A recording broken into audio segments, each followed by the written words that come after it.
All right. Well, thank you again, Ryan, for meeting with me again this afternoon as we talk about, and this is kind of a unique one because we're looking at your goals from this year, and then your role is going to be changing next year from being a ninth grade physical science teacher to now having kind of a dual role of working with the at-risk population and being an instructional coach within the building. So kind of taking on a little bit of a leadership capacity. So we'll talk about that, a little bit and thinking how these goals this year, how that translates, and what goals you might want to set for yourself going into next year and into this new position, new challenges, and even being seen a little differently within amongst the staff. And you know, so well, as we think about this year, let's focus on this year first. What were your goals this year in your PLP or in your plans this year? As a ninth grade team, ninth grade science team, we set the goal that 80% of our students would be proficient in writing, and we use like the CSR, claim evidence reasoning style. And we used the ideas portion of the writing rubric to score that. And we just used claim evidence reasonings from each unit to measure those. So it was the data from that particular part of the rubric. How many times did you track them? Was it a few times during the year? We have a claim evidence reasoning in every unit, so 4 times a semester. Okay. So then you'll reflect on that. Have you finished up this last one and to see where they're at now here at the end? This is our last week. We're going to do that last one right now. So far, I mean, kind of in the evidence on those first 3, have they been successful so far? We don't have 80%. Okay. Students attaining proficiency or not. There are students improving because I see more growth than I don't always focus on 80% will be here. I see that a 1 is becoming a 2 and a 2 is becoming a 3. So we're pushing kids forward. I do think that by the end we'll be pretty close to 80% will be proficient. That's what I was just going to ask you. Do you anticipate on this last one they'll be close? Yeah. And what's nice about it too is it's even with less scaffolds. Yeah. Because I know this is the last one, so I want to know if they can do it on their own. So when they ask me, what's a claim? I go, we should know what a claim is now. Can you go back and find it? So I'm wondering, as you talked about, you kind of struck me to think. I mean, you're really watching their growth over time. Maybe that's something the team could consider for the future. Is less about proficiency and more about can we create growth goals. If a kid was at a 1, boy, they've accomplished a lot to get to that 2.5 or whatever it might be. Or that's a heck of a lot of growth versus the kid who was just barely missing it and now is proficient. So that might be something for the team to discuss and how you could look at groups next year as well. And just kind of that struck me as we talked. When you think about, that goal, it was very science specific, but how could you take some of that goal and incorporate it into next year's work where you're working with other teachers? Yeah. Looking through this, and I've tried to emulate what it is on here, but I don't know if I can actually always do that. I really want to use and infuse our professional learning communities and our professional learning in general. So, I mean, one thing that I could track using like the collaborative logs is seeing how often teams are making it through the whole cycle, not just here, but all the way through. Okay, we've gone all the way, now we've analyzed our work, and now we've actually responded to that.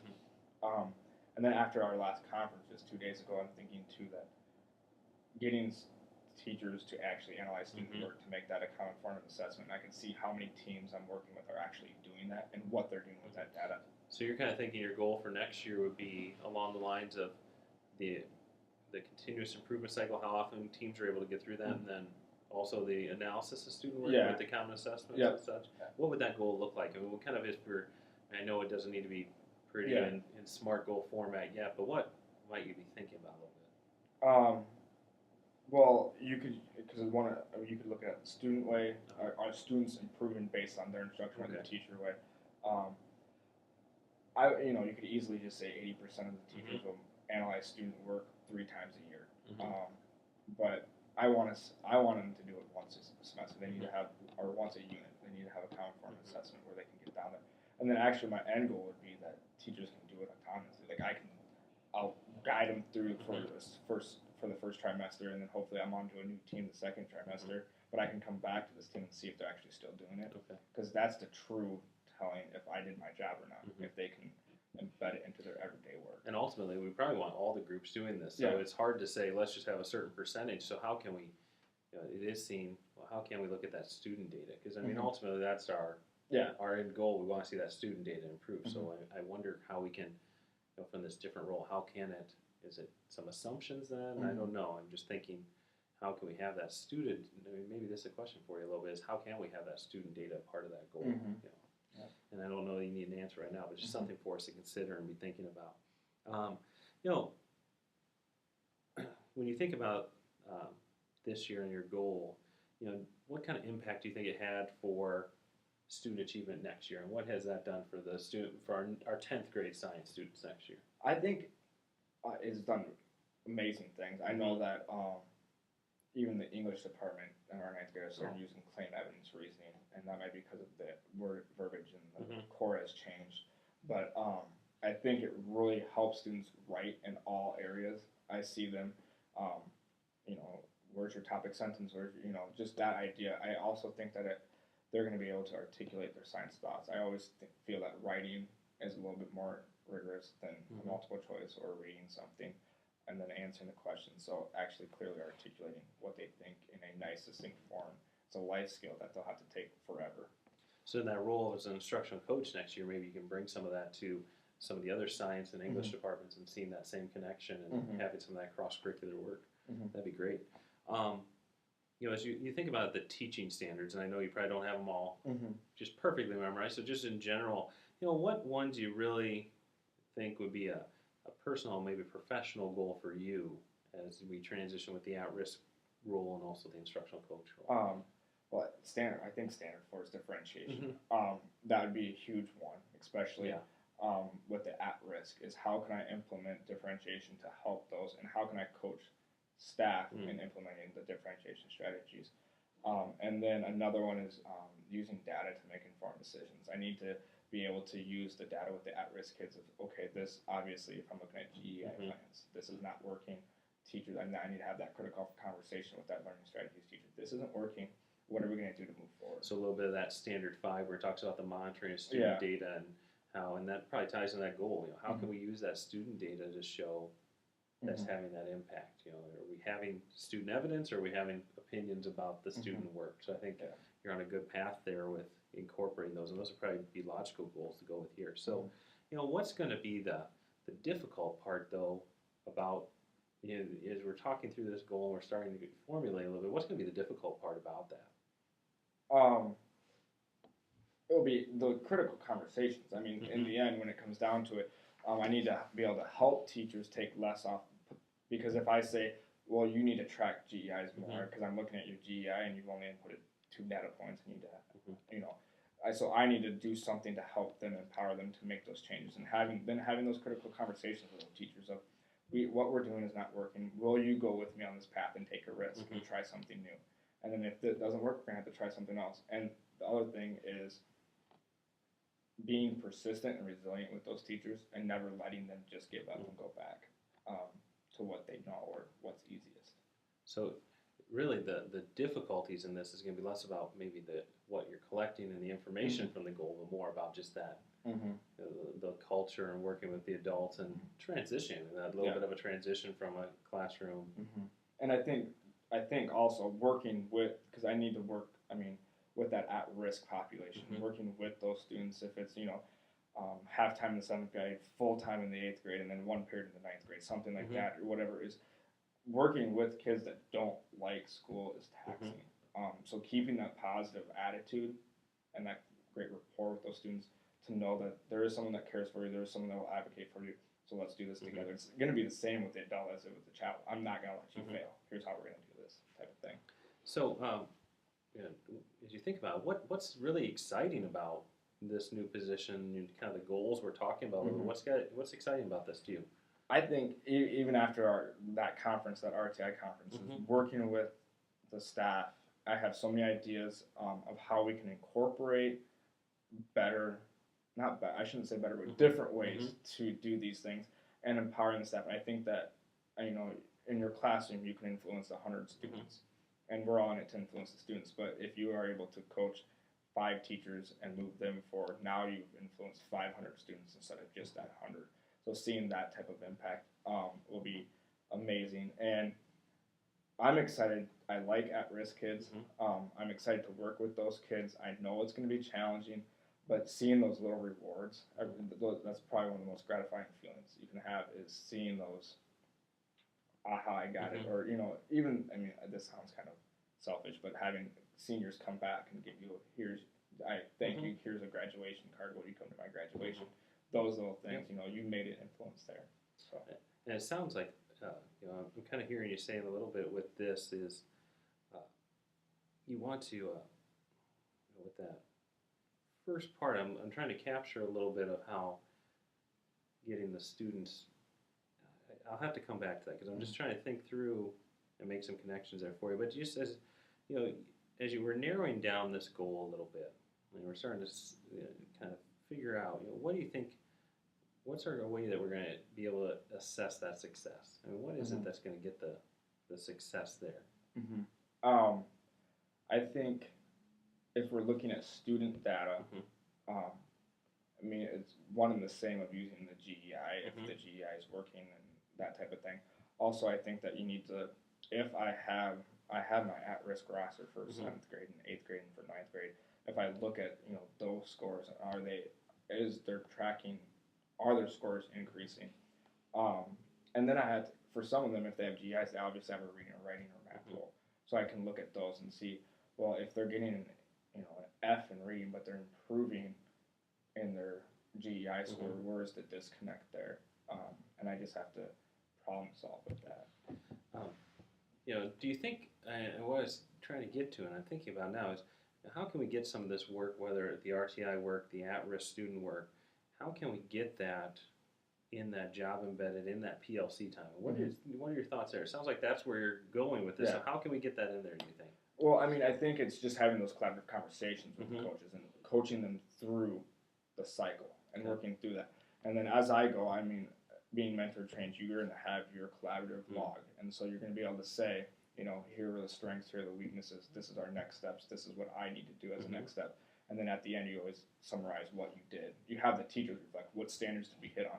I really feel like in my coaching conversations, I will still use that same log and have, so that the teachers can see, okay, we're always in standard 3. I think it's time to move out of standard 3 and go into standard 4. Or if standard 4 is the one we hit all the time, that's okay. But then are we moving along? Are we growing in standard 4? And then I can use that as data. So it sounds a little bit like your mentor training is probably going to play into this quite a bit into helping that out and probably something that's going to help you accomplish these goals. I mean, what else? You've had the mentor training, you've had stories. What are the things you think are going to help you or could help you accomplish these goals for next year? I think I've built a pretty good rapport with the staff. I think that there will be some that will be unwilling for me to come in. There will be some that are willing to come in with me. I think I can build the trust and relationship with those staff members to help them move forward. I also think that my education that I've gotten over the last 2 years will be invaluable in these conversations because I'll have to manage things and I'll have to have critical conversations and all those. And just those different conferences. We're going to the PLC conference. I'm blessed to be able to continue my learning in those things and be willing to stay the course. And I'm one to jump ship pretty quick. I'm willing to stay the course to see the growth. I think that's a personal growth area of mine is let's stay the course and not jump ship too early. Yeah, and how can we keep it in that centralized focus? Because a lot of these things all connect into that PLC work. So how can we keep it there? How can we continue that growth and build that up? And that's the hard part is I see the connections, but staff members don't. So that's kind of it's probably a sub goal a little bit. I'm going to ask you about some of those sub goals, but how can we help staff see those connections and make sense that it's not a bunch of little things, that it all has that centralized focus? We've talked about this a little bit, and as we've talked through it, are you leaning more towards using, as an instructional coach, are you going to look more at staff data, kind of staff implementation data, or is it more about student achievement data? Where are you kind of leaning towards right now? That's a hard question because there's so many barriers, and can you really? And this, I will be selfish here. Do I want myself evaluated on if staff move forward? Because what if you have a staff that is here and they grow to here? Then like we talked about earlier with those kids of that growth oriented. And then if I say, well, I want student data, well, there's so many barriers there, especially working with the at-risk population. So politician answers both. Yeah. But I think you have to you have to be data informed, and you have to be able to use both and see, okay, if we put these together, what are the correlations we can make? And I'm just thinking as you develop your SMART goal to go in your PLP next year is, what is going to be that measurable? Because I think all the other stuff, I mean, we know this is relevant, we know this is important to the work, but what's that measurable piece? And that can be difficult when you're talking about adult learning, adult support, along with student learning. As you think about this, what personal skills, going, and this is where it's kind of that transition. It's I was in this role and now I'm in this role. So what personal skills are you going to need to develop to enhance or to support your work in this new role and achieve the success with your goal? I think that I need to be better at wearing multiple hats and showing a poker face, and that means being happy all the time, even if I just came from a very poor 504 meeting, or I just had to have a very critical conversation with the teacher, and now I have to go work with the student, or the student just blew up on me. And so being able to transition from those to always be that person that is there. I think I wear my emotions on my sleeve, be it good, be it bad, because that is a strength of mine too. So I need to work on that. I also need to work on communicating effect. I mean, I'm a good communicator, but communicating even more effectively. It's going back. This is what I need. This is what we're going to do, and how are we going to do it? How are we going to accomplish this? And not always just beating around the bush, but coming to a succinct answer. This is what we're going to do. And that's a constant challenge. That communication, the back and forth, trying to figure out where that. And it's different from person to person. Because some people you need just to say, here it is. Here's what we're thinking, and others you really need to draw it out and work with them. So that'll be a challenge, I think. My final piece here is that I think we've kind of established an idea of where you want to go with your goal a little bit. It sounds like in that continuous improvement cycle, tying things into our PLC time and getting people constantly analyzing work, and we'll have to work on how that looks as a SMART goal, and I think we can kind of work together on that and support each other really, because I'm curious about it. I think it's very applicable to my work as well.